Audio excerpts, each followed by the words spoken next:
I really love Indiana Jones. Well, I love the 1980s Indiana Jones movies. I guess Kingdom of the Crystal Skull is okay, but I also love toys. And the great thing is, when we get a new Indiana Jones movie, we get new toys from lots of different companies because, well, with the movie back in theaters, or the property in theaters, there's a lot more awareness and a chance to create nostalgia product for the old toys, movies, and new. But Indiana Jones is a kind of a lot like Ghostbusters. It can only be at retail when there is content. So when the last movie, Crystal Skull, came out, we got action figures. When the new movie, Dial of Destiny, came out, we got action figures. But nothing between that. For Crystal Skull, we got an awesome 3 3/4 line, which was fantastic. And for Dial of Destiny, we got a terrific 6-inch line. And while there has been a large number of characters from both classic movies and the new one, although there's actually nothing from movie 4, but that's okay. And of course we have the obligatory kid line, which really all toys are for kids, but this one in particular, I don't think too many collectors are getting it. So it's great to finally have an awesome 6-inch Indiana Jones line, something I've waited for my whole life. I've had to deal with 7-inch figures from Disneyland that didn't quite fit right, but now we have our 6-inch line, and it's a lot like a boat tugging another boat. The movie is what pulls along the toy line, and when the movie bombs, as Dial of Destiny did, well, it means that we're not going to have as many toys, which is a shame because Indiana Jones is an awesome product line and an awesome content and property, and it'd be great to get more toys. Now, as a toy maker myself and someone who has worked in the toy industry as opposed to, just sitting on the president of FedEx or UPS all day, I kind of have some insight into tooling and character selection, and honestly, I was going to be very limited in the Indiana Jones figures I bought. But now that we've learned that the line is pretty much dead after 3 waves, I actually started buying more because such a limited number of characters. I wasn't going to get Short Round originally, but now that I know we only have 3 waves, the collector in me is like, oh. And does this happen to you when you find out a toy line is ending, that you start buying more of the figures because you wind up it's not as much of a financial commitment and won't be going on for years and years like the way Star Wars has here, and I keep buying those? So what I wanted to do with this video is, well, look at from, well, I guess kind of a fantasy standpoint of what toys kind of really should have been made in the 6-inch line. You can't fault Hasbro for having to cancel it because the movie bombed, but here, let's take a look. First off, John Rhys Davis, right? The greatest role that he ever played, and which desperately needs an action. Okay, we already have plenty of Gimli action figures, but when I'm talking about John Rhys Davis' other awesome role, Sala, and specifically this version of Sala, the one from Last Crusade. They have made a 6-inch figure of Raiders of the Lost Ark Sala in his sort of, I guess, stealing the Ark outfit. But honestly, I know this is bad as an Indiana Jones fan. I'm not that big of a Raiders fan. I like Temple of Doom and Last Crusade so much better. And while they've made Sala in the retro line, we have yet to get a good quality, well, we never got him in 3 3/4 for Kingdom of the Crystal Skull, and we haven't gotten him in 6-inch, so figure I think should be made. Marcus Brody, another character that made it into the line, but again, we got the Raiders of the Lost Ark version, which has very little screen time. He only kind of shows up at the very beginning and very end, as opposed to, again, Last Crusade, he's there for the whole ride, the whole crusade, literally. And from a toy making standpoint, it's the same figure, it's just in gray. So you could basically take the existing Brody and, hey, redeco him. Why not package him with Sala and do a 2-pack? There you go, boom, they have a lot of screen time together. Knock that one out. What about the Young Indiana Jones Chronicles? Should that have been part of the toys?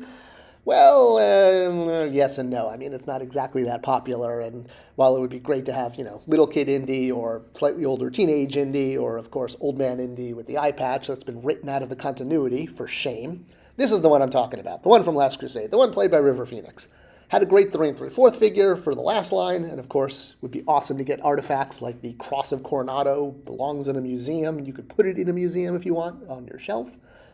Willie Scott. Why don't we have a Willie Scott? We have a Marion.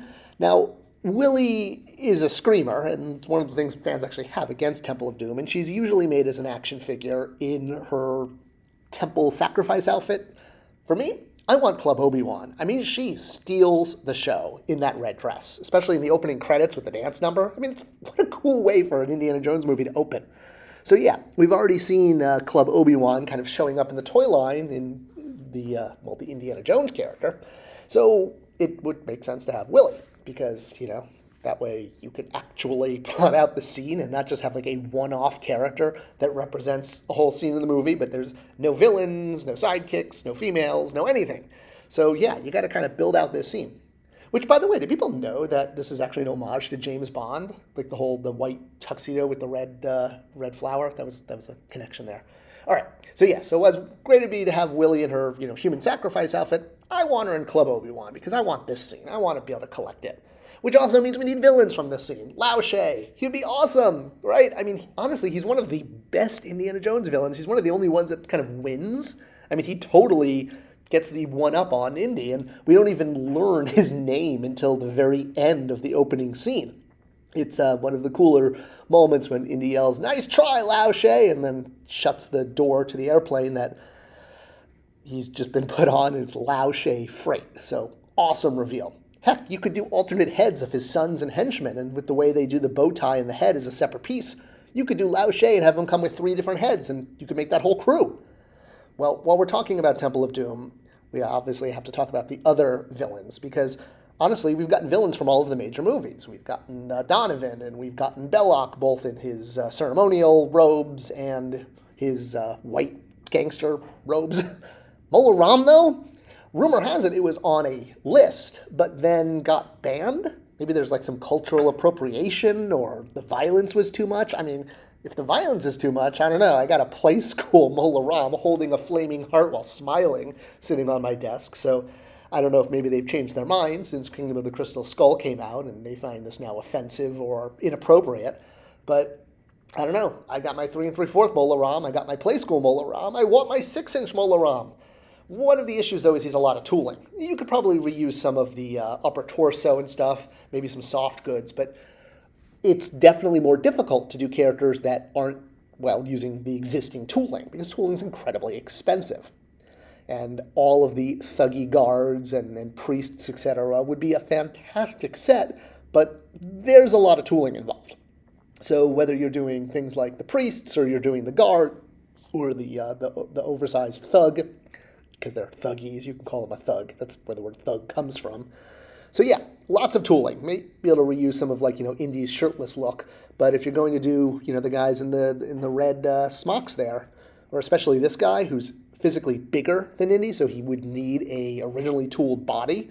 So doing that giant thug, which hey, you could reuse that giant thug body for the German mechanic, which tends to show up in almost every toy line ever.